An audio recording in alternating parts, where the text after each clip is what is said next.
bienvenidos nuevamente. Estamos en otra sección de Somos Maipucinos, ¿ya? El día de hoy estamos con una persona emblemática, podríamos llamar una mente brillante, porque es un crítico, ¿ya?, a ciertas situaciones que están ocurriendo en la educación chilena. Nos acompaña Álvaro Mardones Rivera. Álvaro, buenas noches, bienvenido a Informador TV Maipú. Buenas noches, gracias por la invitación y a la oficina de Maipú y al ciberespacio, escuchando de todas partes del mundo. Y de hecho, ojo, que se está grabando simultáneamente y bueno, va a estar disponible por redes sociales para que mucha gente se informe referente a tu obra. Eres autor de un libro. Así es. La crisis educacional chilena, el paradigma del fracaso darwiniano. Cuéntanos un poco de este trabajo. He escuchado buenos comentarios, por lo menos el primer capítulo que está dando vueltas por el ciberespacio, ¿no? Claro, esto no es cualquier ensayo, no es cualquier ensayo. Uno compra un libro en la feria, que ahora están saliendo muchos libros sobre educación, de la crisis educacional, de Mayol, por ejemplo, no al lucro, la mala educación también, y otros más. Uno lo lee, claro, encuentra cosas interesantes, qué sé yo, pero... ¿Qué tiene especial tu libro? Con referente a eso, pero son ensayos, el mío ya viene con datos, digamos, de respaldo poderosos que denuncian claramente, sin eufemismo, la crisis educacional chilena a nivel escolar es una crisis, no es un accidente, es intencional. Así de... Claro, intencional en el sentido que la destrucción del Estado docente primero, y en segundo lugar la destrucción de las redes sociales que constituyen a una nación, con este modelo de lo que es la competencia entre escuelas. O sea, se concibe el modelo educativo como fuese una batalla zoológica donde los ideólogos del neoliberalismo, cuando se instalaron en el tiempo de Pinochet, con Milton Friedman, Chicago, que ellos consiguieron tener un laboratorios casi biológico para instalar sus ideas de la lucha por la existencia en un sistema escolar. Y siempre existe el dictador útil, para no decir el tonto útil, que en este caso fue Pinochet, que ofreció y regaló a estos experimentadores de la doctrina del shock, que denuncia Noemi Klein en un famoso libro, ¿cierto?, que instala, digamos, esa idea que esto, la instalación de la violencia como método, digamos, de promoción de un modelo totalmente inhumano, para no decir, digamos, inmoral, se requería el uso de la violencia, y para ello necesitas a un dictador útil. En este caso fue Augusto Pinochet, que instaló la idea del neoliberalismo, que en el fondo es un eufemismo de lo que es el darwinismo social, de aplicar las leyes de la zoología, de la selección natural a un sistema escolar. Y eso fue el chileno. Oye, qué interesante y radical tu visión referente al tema de lo que ocurre con la educación chilena. Estamos hablando entonces que desde que se inicia o desde que comienza el gobierno militar en Chile somos un laboratorio, en cierto modo, de claro. término... Sí, de hecho el término del darwinismo social, mira, nace en 1860 y tanto, justamente con Darwin y Herbert Spencer, que es un filósofo, proto-psicólogo en esos años de lo que es la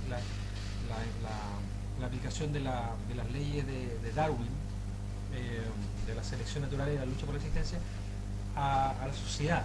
Y ahí nace el darwinismo social, acuñado por Spencer, y ahí una de las derivaciones fue el nazismo, muchos años después, ¿cierto? Porque en particular, hay individuos más aptos que otros, entonces los nazis explicaron, hay individuos que pasan más aptas que otros, y eso fue una derivación. Y otra derivación fue el neoliberalismo, ¿ya? Que de una u otra manera se estuvo aplicando algo en forma muy de esbozo en Inglaterra de los 1800 y tanto, con el tema del Bush, el tema de Estado subvencionaba colegios privados, qué sé yo, pero eso generó una distorsión tan grande que se generó en esos años segregación en el sistema escolar británico, 1800. Y ojo que hablamos de esos años y actualmente se está viviendo aquello en Chile. Claro, entonces ellos terminaron con ese sistema en realidad porque generaba mucha distorsión, mucho clasismo, mucha segregación, y terminaron y aplicaron finalmente el modelo prusiano, alemán, ¿cierto?, del Estado docente, ¿cierto? Correcto.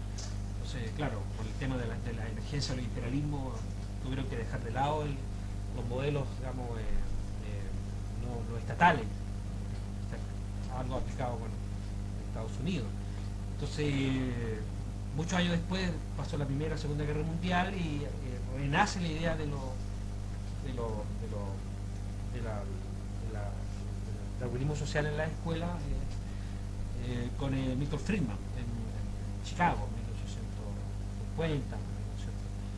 Este renacer fue posterior obviamente a la Segunda Guerra Mundial. Claro, Segunda Guerra pero Mundial. Claro. ¿qué fue lo que lo gatilló? Porque obviamente claro, en sus inicios no había sido muy aceptado en cierto modo a raíz de la misma... Claro, la instalación en casi la mitad del mundo del capitalismo. Eso, al caer los imperialismos clásicos, surge con fuerza, ¿cierto?, como un modelo antes del comunismo, el tema del capitalismo y una de las variantes que es de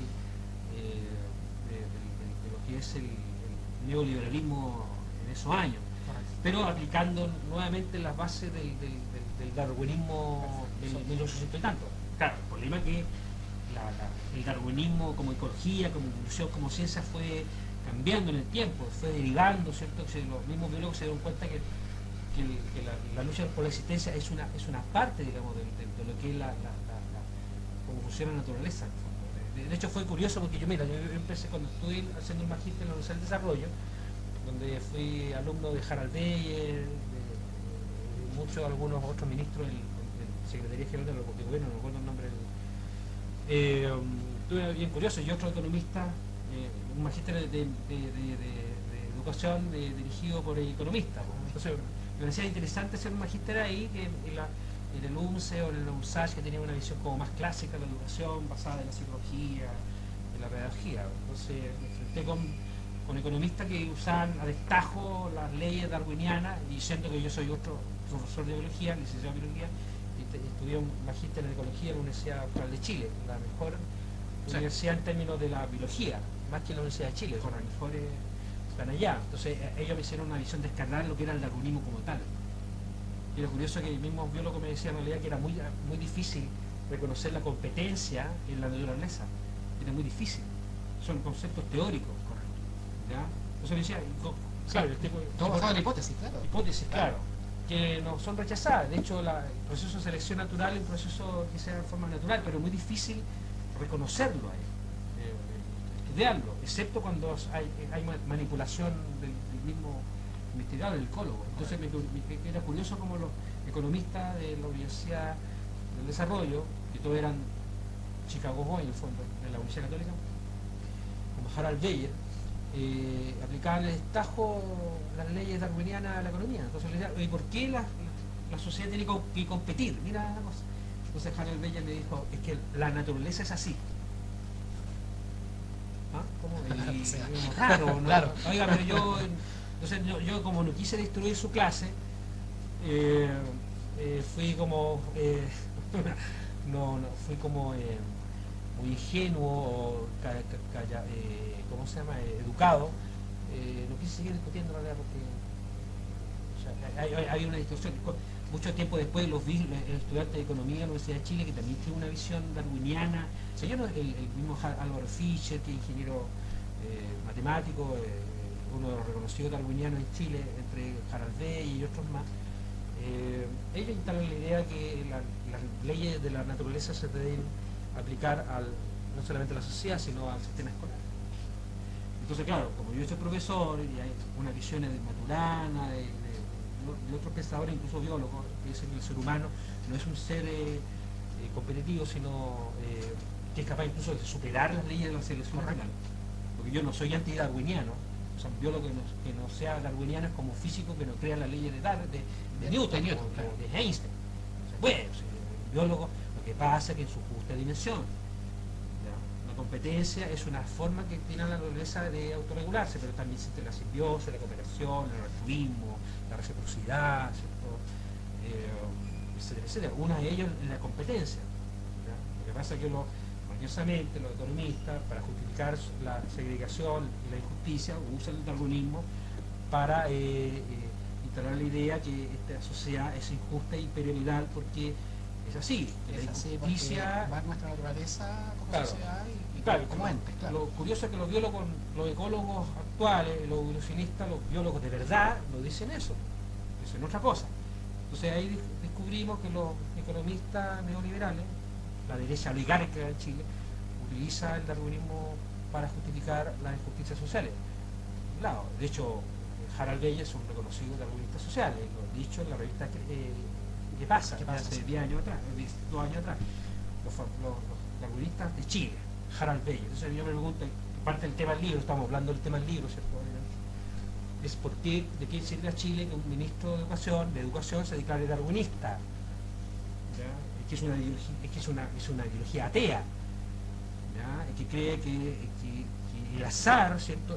Es el motor del desarrollo humano, el accidente, porque la selección natural no es un proceso determinístico que lleva a la perfección, que creo que eso así no entiende Harald Beyer, es un proceso al azar, ¿no? Aleatorio. El que triunfa no es generalmente el más talentoso, sino que tiene hasta suerte. No, hay una serie de factores ahí que generan un aporte importante en el, claro. Y curiosamente reemplaza a un conocido representante de una fracción muy religiosa como es Joaquín Lavín.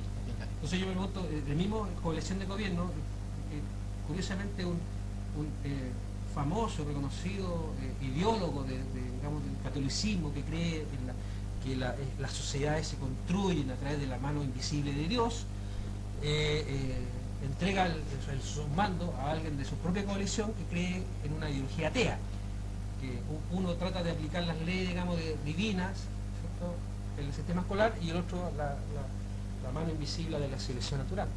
Pero yo creo que son justificaciones en el fondo de ello. De hecho hay una chica, que es parte, digamos, de mi libro de introducción, que hice en una marcha escolar en Santiago el año pasado, del sur de Santiago, una marcha grande de escolares que nunca va a salir en la televisión porque eran de la comunidad de San Bernardo, y dicen que estos conches de su madre nos cagan por todos lados. ¿Ya? Así que yo pongo en mi libro porque en el fondo es así. O sea, ellos utilizan la justificación religiosa para justificar las injusticias sociales, que son en el fondo un grupo de privilegiados que yo no les digo que son élite, porque hay gente que dice que élite, como tú estás asumiendo que ellos están arriba y nosotros abajo. Son un grupo de tribus urbanas que tienen mayor poder bajo su visión darwiniana, obviamente. Pues si ellos son darwinianos, asúmanse también como tribu, que compiten por los recursos escasos. ¿Ya? Y no son élites, son tribus urbanas, con mayor capacidad de violencia económica y violencia armada. ¿Ya? Que ellos se justifican como tribu urbana como privilegiados, y se dicen a sí mismos privilegiados, elite, qué sé yo, ¿ya? Y están ahí porque en fondo su justificación es una justificación divina, pero no saben, en el fondo ellos creen que están ahí por una mano invisible de Dios. ¿Ya? Pero Harald Beyer no pone esa definición. Harald Beyer lo que dice en el fondo, y todos estos darwinistas sociales, es que ellos están arriba porque son la tribu de los más fuertes, los más capaces, los más talentosos. ¿Ya? Entonces, con una visión religiosa, ¿cierto?, se justifican su poder, y con una visión darwiniana también. Entonces yo abarcan ambos frentes. Ambos frentes, claro. Yo tomo la visión darwiniana y los derribo, porque en el fondo ustedes, tú crees que aquí hay una lucha por la existencia, entonces no hablemos de élite, no hablemos de privilegiados. Son ustedes uno más, una tribu urbana, como los Pokémon, ¿cierto? Las barras bravas, los demos, claro, ustedes son humanos más, por eso son que luchan por sus propios intereses. Esa es la visión, ¿cierto? Álvaro, muy interesante en cierto modo tu visión, ¿no? Y ahí, claro, yo te digo, o sea, en estos pocos minutos hemos hecho una escalada histórica desde fines de 1800 Claro. hasta nuestros días.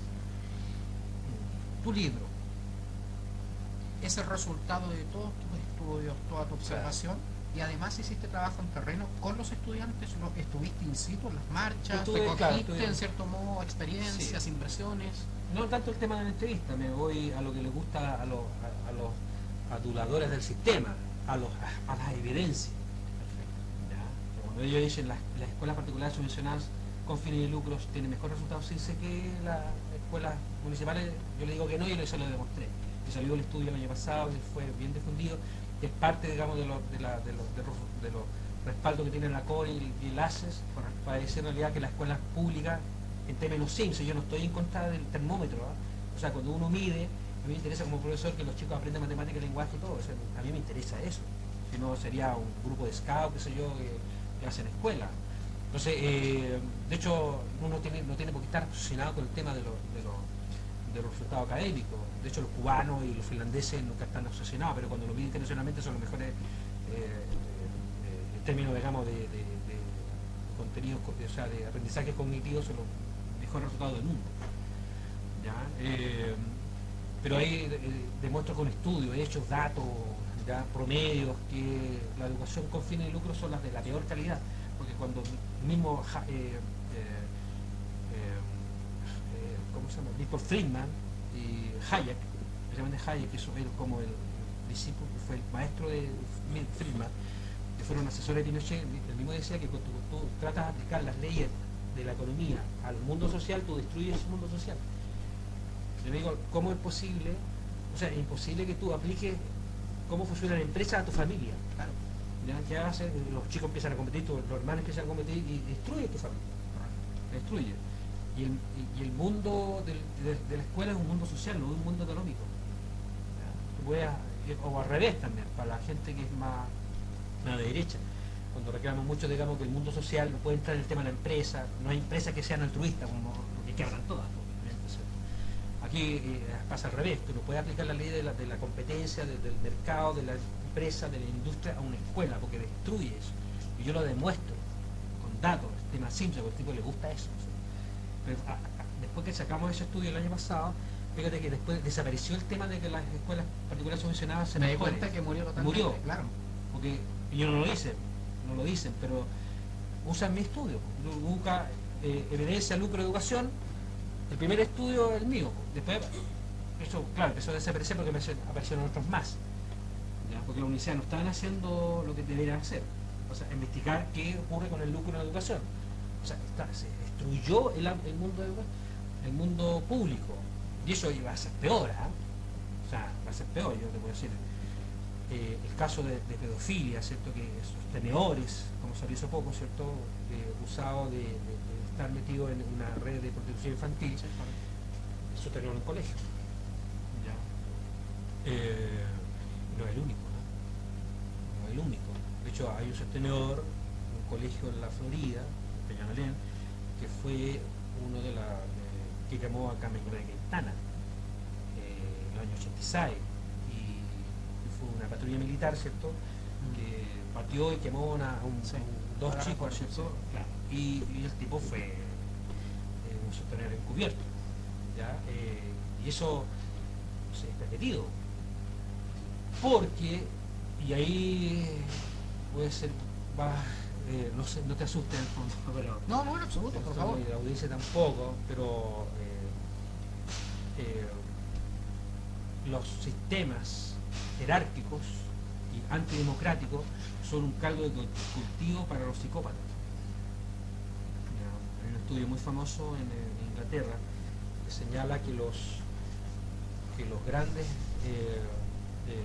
grandes corporaciones probablemente estén gobernadas por psicópatas. Hay un estudio psicólogo muy conocido, ¿cierto? Que está en el libro señalado, que señala que los sistemas muy autoritarios son la mejor sopa de cultivo para que los psicópatas puedan tomarse, digamos, porque son súper competitivos, pueden llegar muy rápidamente arriba. Entonces yo me pregunto, ¿es el sistema escolar chileno este? ¿Puede el sistema escolar filtrar a delincuentes, a psicópatas, pedófilos que puedan estar en las escuelas, y no hay ningún filtro, excepto en las escuelas públicas, porque cuando tú postulas a un colegio público, municipal, necesariamente por algún momento tú tienes que pasar por un psicólogo, ¿ya?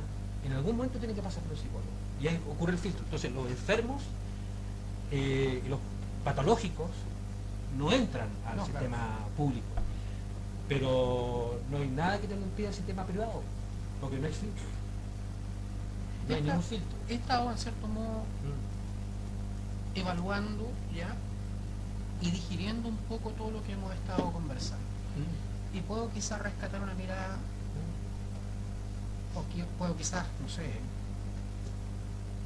en base a lo que he estado percibiendo, de que has alzado una bandera de lucha en donde quieres defender en cierto modo el sistema de educación público,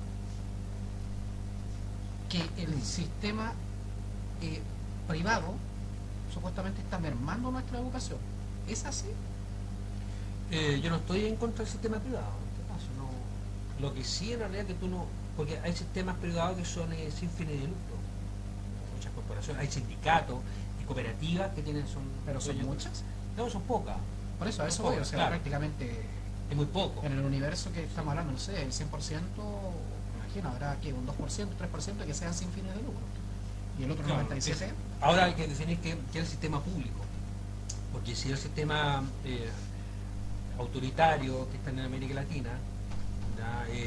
Colonialista, incluso con términos imperiales, donde se instalan los colegios, ¿cierto?, para joderse, digamos, la educación y el sistema cultural de un pueblo, como por ejemplo en el caso de los Rapa Nui, ¿sí?, donde se instalaron, o los mapuches, donde instalaron los colegios para destruir su forma de vida, donde los niños, que eran colegios públicos, eran golpeados cuando los niños hablaban mapudungun. O sea, no es ese sistema de escuela estatal el cual yo estoy defendiendo en el libro, sino un sistema en el cual las comunidades forman parte, digamos, del proceso educativo, no solamente para los kermés, los rifas a fin de año, o para reparar un vidrio mientras la sal, sino en la gestión económica y administrativa de la escuela. Y hay un ejemplo concreto de eso, no una utopía.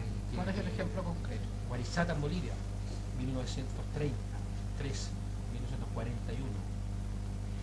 Mientras muchos teóricos europeos, norteamericanos hablan de la escuela del futuro, de la escuela insertada a la comunidad, cuyo rol central es el aprendizaje, los indios bolivianos ya habían inventado eso hace muchos años.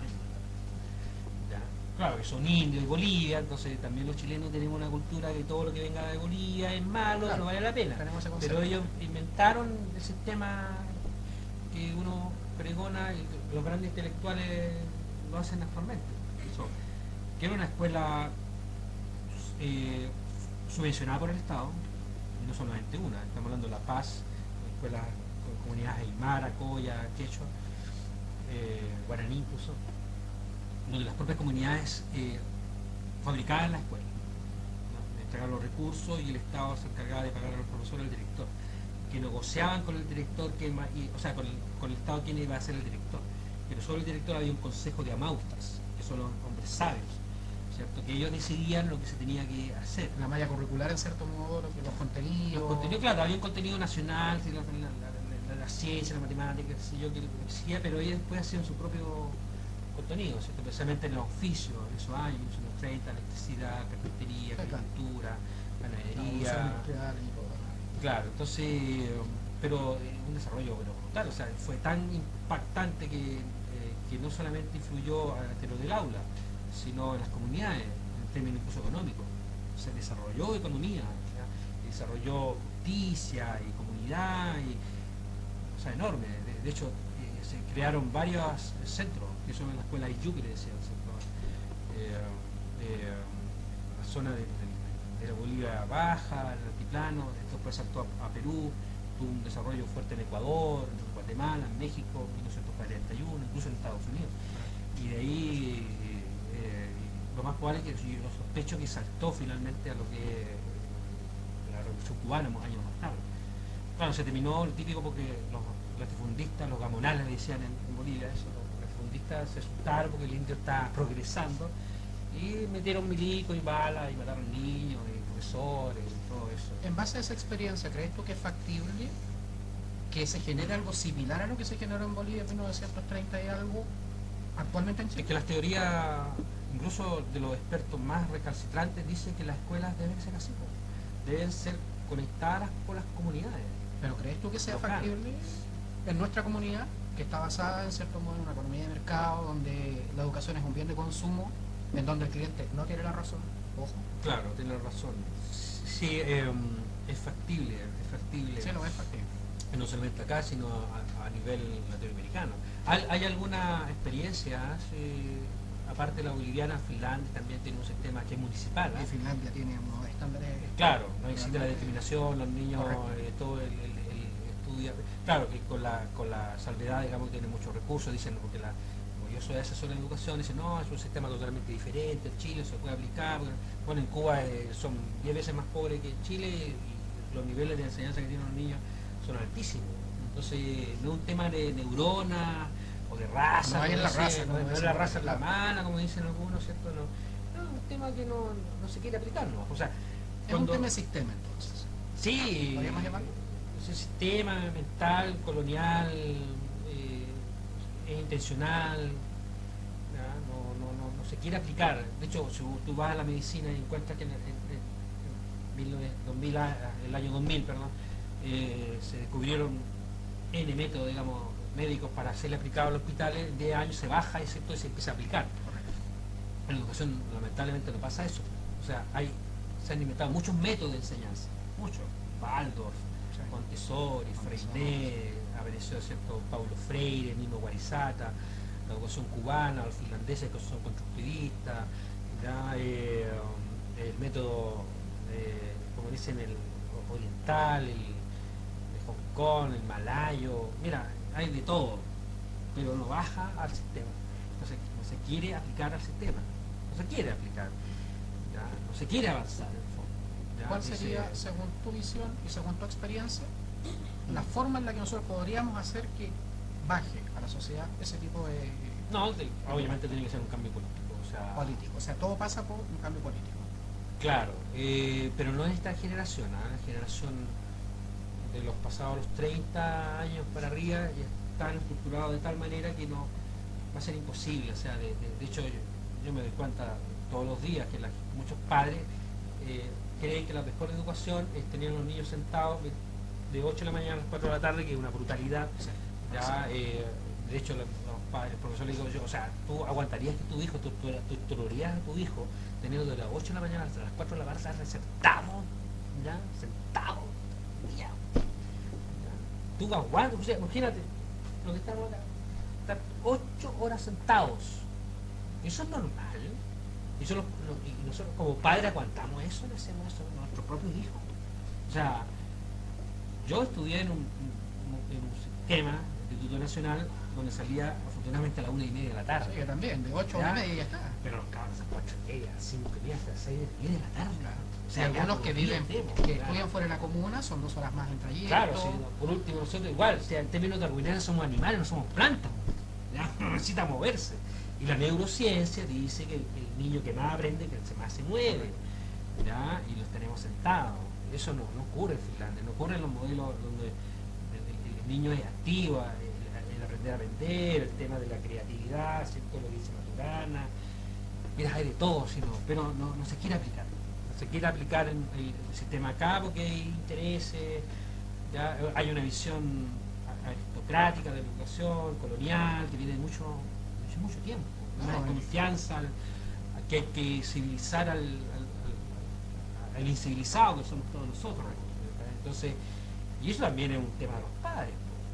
¿Ya? O sea, hay muy pocos padres que aceptan que el hijo de una clase, estuve en un colegio hoy día a la mañana, no decir cuál, ¿cierto?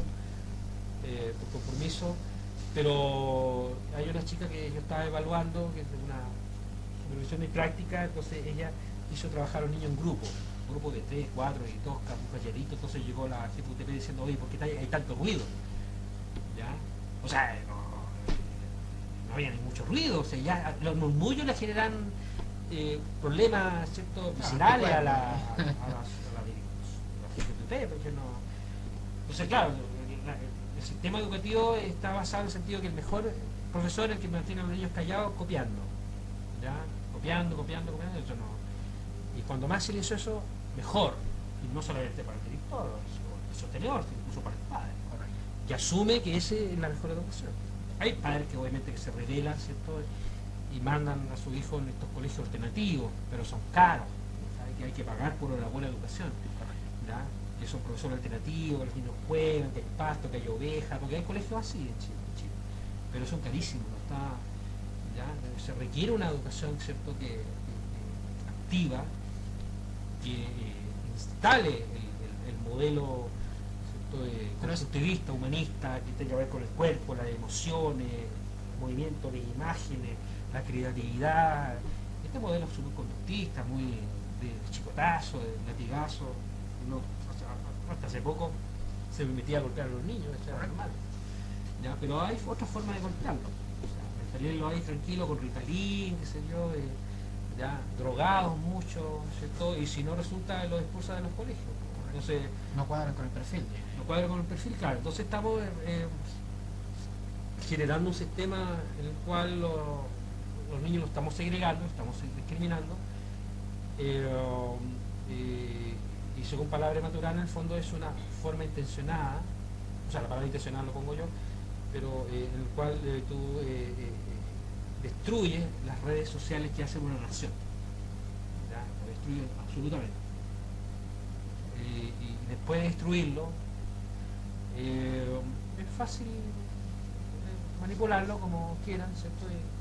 Pero afortunadamente, y eso es parte, digamos, de la biología que los teólogos del darwinismo social no entienden, que en la biología hay renovación, y los cabros chicos de ahora ya no les creen el cuento, no les creen el cuento.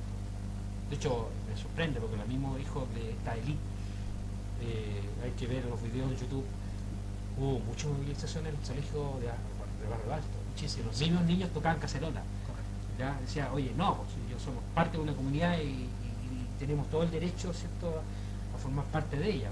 Entonces ellos mismos se dan cuenta que de una u otra manera se lo están jodiendo, porque no se puede hablar, y eso te digo con toda claridad, con el cinismo que dice que no importa, no importa si los niños están segregados o las escuelas cobran, o hay escuelas con o sin fines de lucro. Total, si las escuelas son buenas, Se justifica, claro. Pero esa misma justificación cínica aplicada a los segregacionistas en Norteamérica, en los años 60 decían, ¿qué importa que haya escuelas para negros y para blancos? Si ambos son de buena calidad, entonces es un cinismo enorme. Aquí en Chile se hace eso, con el tema de, no importa que hay colegios que lucren, que segreguen, pero si mientras haya una buena calidad, claro. Los chicos del barrio alto decían, pues es que no, nosotros no estamos dudando que esta sea buena calidad, porque de una u otra manera nos están segregando, y yo no quiero vivir en una sociedad injusta, ¿ya? Donde yo nazco con ciertos privilegios que yo no deseo, y eso me parece hasta más peligroso que los chicos de San Bernardo se reclamen, porque los mismos niños de allá, del barrio, de los barrios prudentes, están rebelándose contra este sistema injusto, porque es demasiado, o sea, no es mucho, y lamentablemente hay poderes muy poderosos, ¿cierto?, poderes muy influyentes que están permitiendo que este sistema siga de pie. Y yo creo que bueno, ya había dicho el año 2006 el Consejo Asesor de Educación de la Bachelet, después de la primera revolución pingüina, que iba a haber varias revoluciones cada vez más fuertes. Correcto. Y eso se está cumpliendo, claro, esa se está cumpliendo. esa predicción. O sea, está en las fuentes, yo lo había pronosticado, porque a medida que tú tensionas el mundo social, ¿ya?, y obligas a las personas a no ser recíprocas, a no ser solidarias, estás como mutilando la mitad del cuerpo. Entonces, yo no tengo una idea, ¿cierto?, de economía, en el fondo, que yo creo que sí, que hay un mundo económico, que uno necesita competir, salir a buscar las lucas, ¿cierto?, y está bien, entregar los currículos, yo creo que en el tema del talento es muy importante, ¿cierto? Y la gente se selecciona, porque yo creo que el concepto de selección es diferente a segregar, A segregar, segregación. hay una gran diferencia. Sí, sí. ¿Ya? Porque yo creo que los institutanos dicen, claro, es un sistema selectivo, el Instituto Nacional es un sistema selectivo, pero un colegio como el Greish, la Pumanque, es un sistema segregador, no es selectivo, porque ahí no seleccionan los talentos. El único talento que se selecciona de cierta manera en el Instituto Nacional es el talento para la matemática, que se la ciencia dura, cognitiva, ¿cierto? Que medio fome, yo estudié ahí y no me gustaba, pero si hay el valor, digamos, el valor académico, pero otras escuelas no, pues se agregan para arriba y para abajo. Yo también trabajé en colegio de Vitacura, y también hay vulnerabilidad social. Bastante. Ya, eso, pero muy escondida, muy claro, low profile. los chicos de allá lo pasan peor que los niños de la Pintana. Correcto. ¿Ya? Porque yo vi padres drogadictos, alcohólicos, familias separadas, y los chicos eran realmente botados y tirados al colegio donde los profesores tratábamos de hacer algo, ¿cierto? Pero hay también hay niños segregados. Entonces la violencia es tanto para arriba como para abajo. Toda esta mirada está condensada en tu libro. Claro, estaba condensada justamente. Hay una...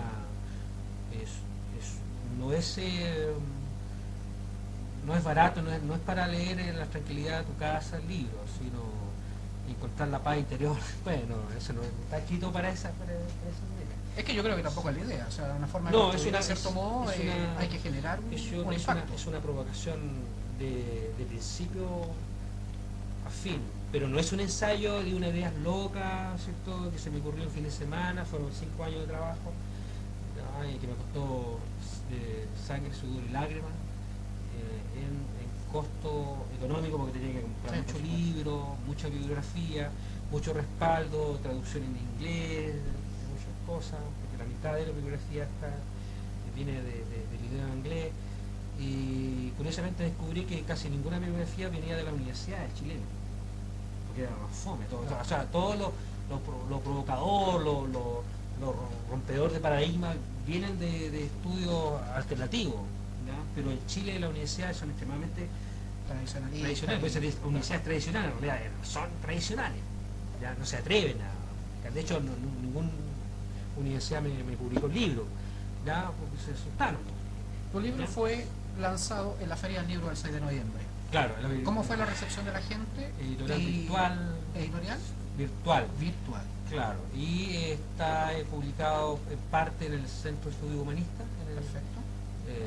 Donde yo colaboro, que es seun.cl, un H al medio. Y ahí está un pequeño resumen. Perfecto. Me lo prologó el Mario Aguilar, que es un escritor humanista, director nacional del Colegio de Profesores. Tiene 10 capítulos separados en 3 fases, ¿cierto? Uno más como ensayo, que se mete de lleno a la política y la denuncia del darwinismo social en el sistema escolar. Después un estudio más duro, más neurociencia, psicología, sociología, mucho dato matemático también, de la parte como más fome. Entonces hay un capítulo que mucha estadística, claro, que hay gente que no le gusta mucho la estadística, se puede saltar ese capítulo. Perfecto. Ya. Ojo. Ya, me parece. Es un capítulo 4 parece, no. Eso es como horrible, incluso pero es necesario. Es necesario, claro, obviamente, en el fondo es la instrucción matemática del sistema. Bueno, eso, con datos que son estudios propios, ya, que son, yo creo que son irrefutables. O sea, esos datos ya los tiré a la prensa el año pasado, pero no se atrevieron a refutarlos, ¿ya? Porque son muy densos y están muy buenos, porque en el fondo uso los mismos datos del Ministerio de Educación, ¿ya? De cómo se segrega. Después va a aparecer en otro estudio mucho más completo, que me parece bien, ¿ya? Y después viene una parte, digamos, de lo que es las propuestas, que no es mía, yo no invento nada, ¿ya? Yo no voy a inventar el fuego, la rueda, el hilo negro, no. Está hecho, está ahí todo. Lo que pasa es que no se aplica. Y en eso el tema de lo que es la educación constructivista, de la educación humanista, conectada con las comunidades, ¿ya? De cómo tiene que ser el sistema escolar por dentro, de cómo tienen que funcionar las clases, ¿ya? Y la forma legal para hacerlo, ¿ya? Eso está ahí. Y bueno, termino con con un final denunciando, digamos, que el tema es de la imposición de un modelo que es violento, que los chilenos fuimos usados como un laboratorio social y que lo aceptamos por largos años, por el miedo, por el chantaje de la violencia, que denuncia que la violencia sí tiene, lo han justificado, que cuando los cínicos dicen que la violencia no conduce a nada, eso es falso, porque conduce a todo, ¿ya? Porque lo han usado durante el año 73 en adelante. Y fíjate un dato curioso, porque lo pueden ver en el año 70 se hizo un estudio a nivel internacional, el Banco Mundial, donde señala que los niños de sexto año, en esos años, que era casi el 90% de los niños de edad escolar que iban al colegio, tenían altos niveles de aprendizaje en lenguaje, 70%, casi 70%. Pasaron 40 años y bajó a la mitad. O sea, ¿qué pasó entre ellos? Golpe de Estado, persecución a los profesores, se cerró la escuela normalista porque todos pensaban que eran comunistas. O sea, fue una destrucción sistemática, intencionada, ¿cierto? Digamos, de las Fuerzas Armadas. Porque las Fuerzas Armadas tienen mucho que decir con este tema, ¿ya? Que ellos tenían a sus hijos en el Instituto Nacional y ya no los tienen en el Instituto Nacional. ¿Ya? Se fueron a estudiar con las, que incluso dice mi libro, ¿cierto?, con la alta burguesía. ¿Ya? Donde se va la alta burguesía, se van los oficiales de las Fuerzas Armadas, que es parte, digamos, de la denuncia que llevamos también. ¿Ya? Cosa que es el motivo por el cual los institutanos se sublevaron.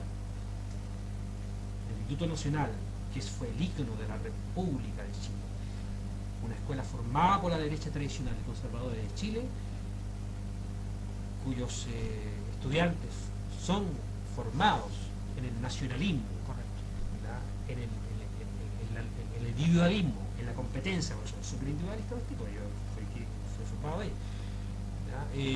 Esa derecha murió, esa derecha de los valores nacionalistas murió y fue asesinada por la nueva derecha, la derecha neoliberal, ¿ya?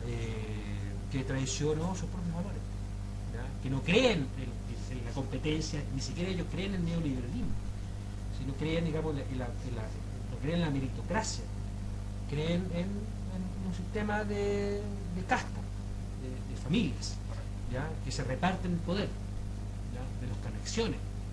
Aquí no sirve el talento, sino lo que sirve son los contactos. Y los institutanos pusieron al tapete eso. De hecho, por eso yo puse un artículo en el Mostrador hace poco tiempo que tuvo justamente hablando de lo mismo, y diciendo también que los oficiales de la Fuerza Armada ponen a su hijo no al Instituto Nacional, sino para tener los mejores contactos. Cosa que, bueno, que toda la sociedad hace, en el fondo. La sociedad está basada en aquello. O sea, claro, o sea, estamos formados de esa forma. Nadie cree en el talento. Correcto. En el fondo, yo pongo a mi hijo en un colegio particular subvencionado con fines de lucro porque me da cierta ascendencia social, ¿cierto? Y de lo que me permite mi bolsillo o mi capacidad de endeudamiento. Por eso la clase media está reventada, ya, en deuda. O sea, muchas familias de clase media tienen a su hijo en estos colegios porque le da cierta estatus. Eso es normal. Álvaro, hemos ya prácticamente analizado a grosso modo, en cierto modo, tu trabajo, tu libro. Ya para ir cerrando la entrevista, un mensaje para la comunidad, no solamente local de Maipú, para el ciudadano chileno. ¿Cuál sería tu mensaje referente a tu trabajo, al resultado que arrojó tu trabajo y que tú crees que quizás puede generar algún tipo de clic, algún cambio social? Para entender, es un axioma humanista eso, ¿no? Por favor. Para resolver los problemas se requiere entenderlos de su última raíz. No podemos alcanzar a otros niveles de conciencia o un nivel, digamos, de desarrollo social, económico, si no sabemos lo que nos pasa. La base de la estructura de desigualdad en Chile se está reproduciendo a nivel del sistema escolar y lo estamos agudizando, ¿ya? Estamos generando más violencia a lo más sagrado que tenemos en una sociedad, que son los niños. No podemos maltratarlos de la manera como estamos haciendo regularmente. Lo que pasa es que como estamos tan acostumbrados a la violencia, creemos que es normal. Así como antiguamente pensaban que la esclavitud era normal, o que la violencia contra la mujer era normal, ¿cierto? Porque si el hombre no golpea a la mujer, entonces hay formas de violencia, ¿cierto? Hasta hace poco se permitía golpear a los niños, pero el nivel de violencia que se está aplicando a los niños es realmente espeluznante. Lo que pasa es que no nos damos cuenta. Un llamado también, en cierto modo al despertar, entonces. Claro, y también los chicos se dieron cuenta, los estudiantes chilenos escolares se dieron cuenta que están siendo violentados. ¿Ya? Entonces, ojo con eso es lo interesante, ¿no? ¿Ya? La generación de los 30 para arriba ya están formados y digeridos de esa forma. Tenemos todo el síndrome del shock postraumático, un golpe de estado. Estamos todos dormidos, todos asustados, ¿cierto? Y bueno, toda una generación de políticos también, pues están todos asustados con los militares, qué sé yo, porque es un tema de chantaje emocional, ya poderoso, pero los chicos no tienen miedo, no tienen ese precedente que claro, entonces por eso son insolentes. Correcto. Pero son insolentes no con el profesor, ese problema, son insolentes con el profe, cosa que pasaba hace 10 años atrás. Son insolentes con la autoridad, pero con cierto tipo de autoridad, con autoridad que no tiene legitimidad moral, pero no se tiran contra los que sí tienen legitimidad, no le tiran huevo a Humberto Maturana, cuando le tiran agua al jarro, digamos, no, le tiran a los ministros. O sea, todos los ministros de educación han sufrido bullying por los estudiantes, ¿ya? Y no justamente los profesores. Entonces, claro, cambió el cuento, ya no pueden hacer nada. Esta cuestión va a cambiar y yo estoy seguro que va a cambiar para bien, ¿ya? Porque aquí no se va a aplicar la violencia como hace 40 años atrás, porque para hacer eso el criminal y el psicópata necesita apagar la luz, pero no se puede. De hecho lo intentó hacer Mubarak en Egipto, apagó internet, todo, no pudo con millones de personas que salieron a las calles, ¿cierto? Y tenían los milicos controlados, todo, no pudieron disparar, no podían, porque te estaban mirando, ¿no? Y aquí va a pasar lo mismo, no pudieron hacer en Bolivia, no lo pusieron en Ecuador, no lo pusieron hacer en Venezuela. Y Chile no va a ser la excepción. No va a ser la excepción. Don Álvaro Mardones Rivera, realmente ha sido un agrado tenerlo en Informador TV Maipú. Pero encantado, de hecho nos faltó tiempo. Te dije que yo iba a hacer muchas cosas. No, por favor, encantado. De hecho, el tema muy interesante, ya sabemos, la crisis educacional chilena, el paradigma del fracaso darwiniano. Claro. Una obra maestra.